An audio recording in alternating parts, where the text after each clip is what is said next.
지금 금리 인하 플러스 무슨 얘기가 나오느냐, 혹시 금리 인하 왕창 할 정도로 침체가 오면 어떠느냐, 이런 얘기들이 나오는데, 이게 공교롭게 이 시기 때 바이오랑 맞물리는 게 제약 같은 경우에는 필수 소비재, 약이니까, 의약품이니까, 그렇기 때문에 침체 때도 강하다라는 쪽이 또 주장이 힘이 실리고 있거든요.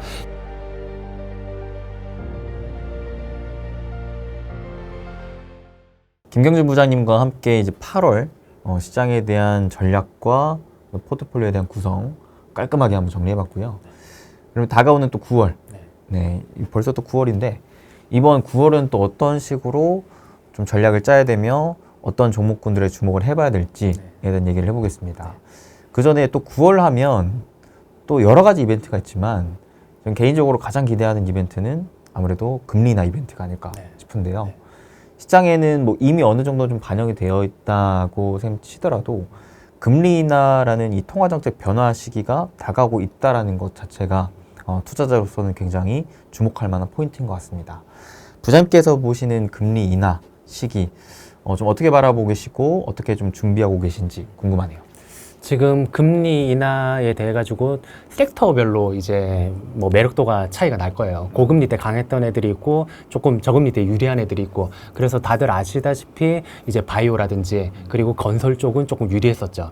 그리고 실제로 자금 자체도 그쪽으로 많이 흘러갔었는데, 지금 금리 인하 플러스 무슨 얘기가 나오느냐, 혹시 금리 인하 왕창 할 정도로 침체가 오면 어떠느냐, 이런 얘기들이 나오는데, 이게 공교롭게 이 시기 때 바이오랑 맞물리는 게 제약 같은 경우에는 필수 소비재, 약이니까, 의약품이니까, 그렇기 때문에 침체 때도 강하다라는 쪽이 또 주장이 힘이 실리고 있거든요. 실제로 이제 2018년도 나스닥하고 S&P 500이 한 6% 정도 이제 출렁거릴 때가 있었는데, 그때 S&P 500 뭐 헬스케어 쪽은 한 6, 7% 올랐어요, 대래. 그래서 방어적인 성격까지도 있어가지고 뭔가 매력도를 더하고 있고 종목도 확산되는 게 아닌가, 그렇게 생각이 되고, 건설 쪽 같은 경우에는 국내 쪽에 일단 인플레이션 쪽이 부동산에 집중됐었는데, 지금 가격적으로도 서울 쪽이 22주 연속 상승 중이고 수도권 전체적으로 한 14주 연속 상승, 가격만 오르는 게 아니라 거래량도 지금 증가돼가지고 주택하고 아파트 상관없이 15% 정도 늘어났거든요. 컨센서스가 좋아졌죠 이제.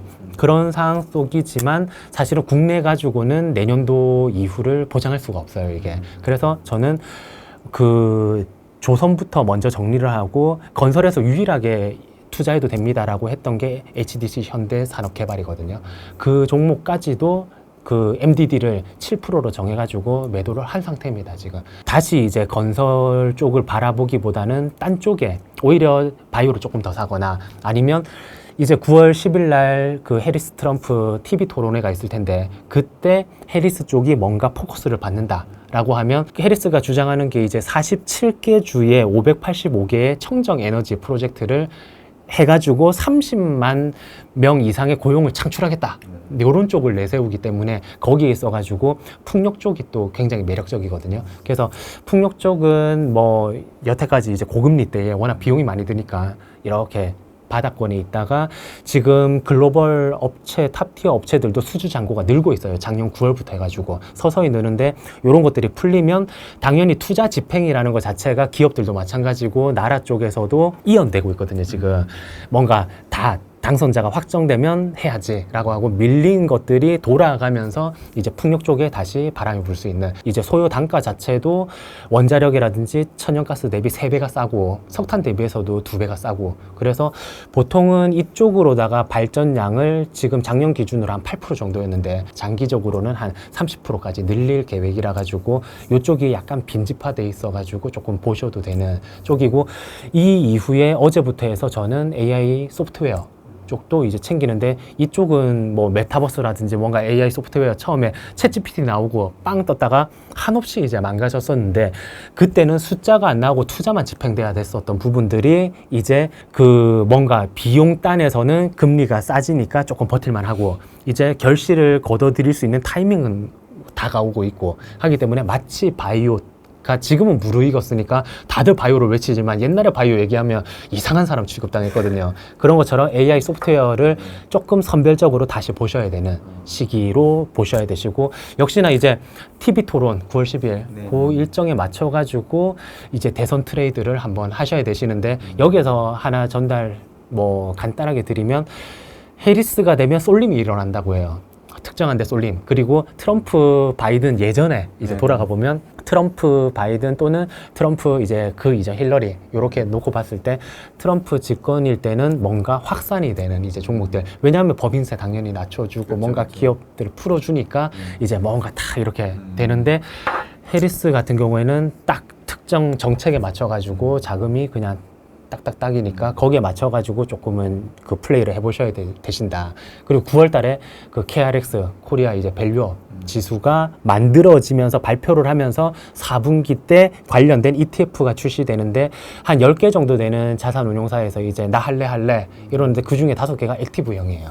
이제 패시브만 있는 게 아니라. 그렇기 때문에 뭐 그쪽으로도 뭔가 매매가 나올 수 있는, 지금 큰 변수들도 많이 챙겨야 되는 시장이지만 대선 쪽이라든지 아니면 밸류업도 대기하고 있는 이벤트들이 굵직굵직하다. 그래서 조금 눈여겨보셔야 되실 것 같아요.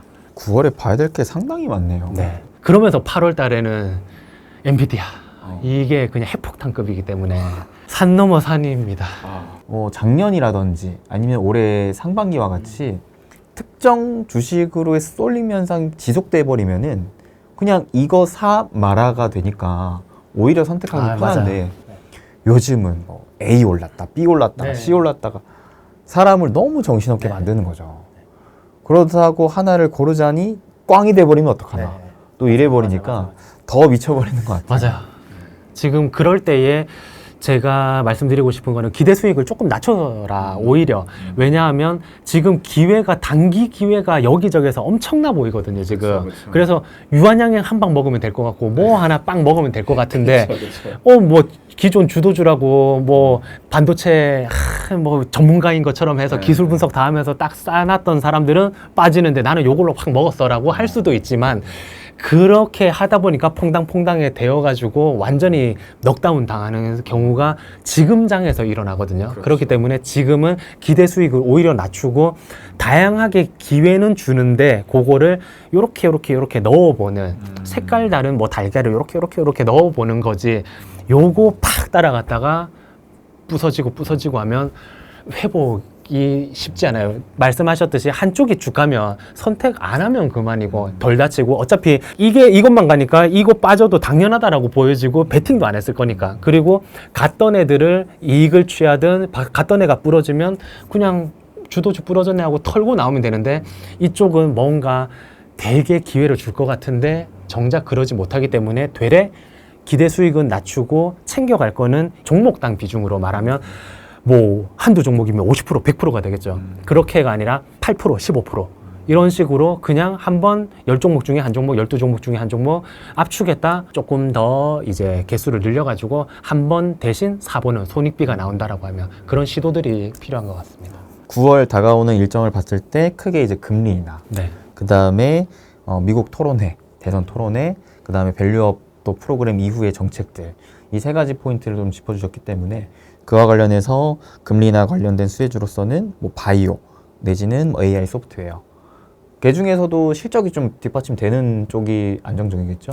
그렇죠. 지금 바이오를 제일 먼저 선별했을 때도 큰 종목부터 사라고 했듯이 AI 소프트웨어 정말 그냥 꿈만 먹으면 애들이 99%거든요. 그 사이에서 시가총액이 적당히 나오고 또는 이익단은 그렇게는 신경 안 쓰셔도 되세요. 원래 컨셉 자체가 지금은 이제 저금리에 따라 가지고 비용이 감당 안 되던 게 좀 감당되기 시작하고 이렇게 올라가는 거를 기대하기 때문에 향후에 이제 기대되는 수익이 조금 파이가 뚜렷해 보인다, 비전이 있어 보인다라고 하면 접근해도 되지만, 대신 첫 유동성 자체는 조금은 아까 전에 크기가 크든 거래 대금이 많이 나오든 종목으로 말하면 더존 비지온이라든지 엠로라든지 뭐 셀바스 AI라든지 뭐 기존에 4천억 이상 되는 시가총액대가 됐든, 아니면 폴라리스 AI처럼 거래 대금 자체가 그냥 AI 소프트웨어가 뜰 때 빵빵빵 나온다거나, 센즈랩이라든지 사이버 보안 쪽으로 이제 준비를 했었던 쪽이 나중에 딥페이크라든지 이런 쪽으로다가 뭔가 지금 시대 흐름에 맞춰가지고 또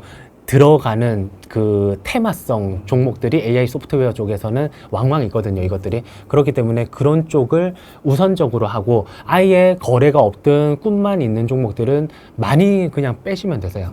그냥 시장이 선택해 주는 종목으로 먼저 세팅을 하자. TV 토론의 일정에 따라서 만약에 뭐 해리스가 치고 간다 하면은 또 해리스 관련 수혜주로서는 신재생 부분에서도 풍력을 좀 강조해 주셨는데 다른 뭐 태양광이라든지 원자력, 수소 이쪽은 어떤가요? 그 괜찮고 지금 뭐 2차 전지가 될 수도 있죠. 네. 이쪽은 이렇게 많이 잠겨 있기 때문에 그쵸, 그쵸. 저는 늘 이제 이 부분을 저기 전기차 간에가 아니라 저 차 뭔데 사람 없이 움직여? 이런 식으로 자율주행이 됐든 뭔가 이쪽으로 포커스가 맞춰져야 된다라고 말씀을 드렸지만 일단 당장의 수급적인 변화는 항상 이제 신재생 쪽. 그래서 신재생 에너지는 전체적으로 이제 뭐 어디를 우열을 두기보다는 뭐 저는 이제 풍력 쪽이 뭔가 글로벌 딴에서 이제 탑다운이 가능한 쪽이기 때문에 이제 지금부터 또 이익률도 2분기 실적도 그로스도 나오고 하니까 조금 더 유심히 보지만 뭐 2차 전지 아니면 태양광 뭐 원전 이런 쪽으로 사이사이 뉴스라든지 모멘텀이 발생한다.